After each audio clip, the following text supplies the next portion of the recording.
اگر نظر خدا ازت بر بگرده تو دانشگاه مدینه هم بخونید. من نمیخوام مثال بزنم چون منم میترسم. یه درسی مادر بزرگم به من داد و مادرم خدا رحمتشون بکنه، مردگان ما و شما همه.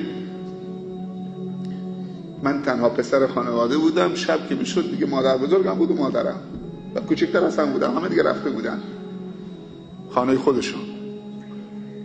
قبل از اینکه مدینه برم چراغا رو که خاموش میکردیم تو اتاق، من وسط مادر بزرگم و مادرم میخوابیدم.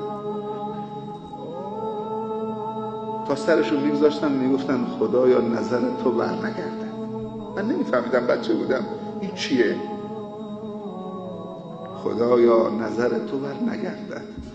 کار هر شبشون بود. مادر بزرگ شما و مادرای شما و پدر شما همینو میگن. بعد که رفتم مدینه توفیقی حاصل شد، درس خوندیم. الان فهمیدم که نظر تو بر نگردد یعنی چی.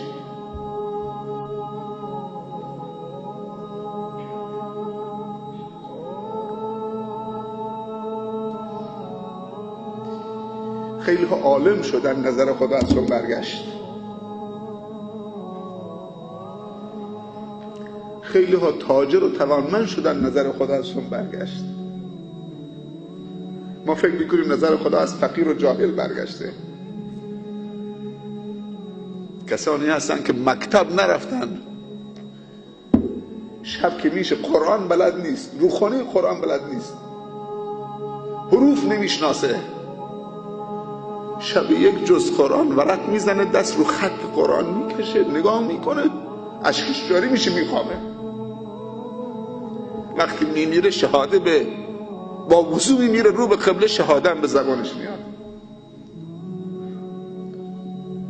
اما خیلی ها عالم شدن، مدینه رفتن، دانشگاه اسلامی رفتن، موقعیت پیدا کردن، بعد ذلیل شدن، بعد نظر خدا ازشون برگشت، بعد با پست و مقام خودشون رو فروختن، بعد دچار وسواس شدن، بعد لحظش پیدا کردن. یه دستگیری داشته باشید، خدایا نظر تو بر نگردد. اگه بر بگرده من از روی صندلی میفتم. منظورم این صندلی نیست.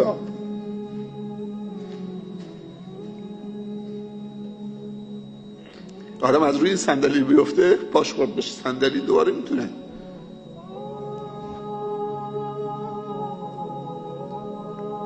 صندلی مؤمنین تو دلهای مؤمنینه. محبت مؤمنین تو دل علماست و محبت علمای واقعی تو دل مردمه و مؤمنینه. و صحابه به نمایش گذاشتن محبت را، صفا و صمیمیت را، دوستی را، اخوت را، برادری را.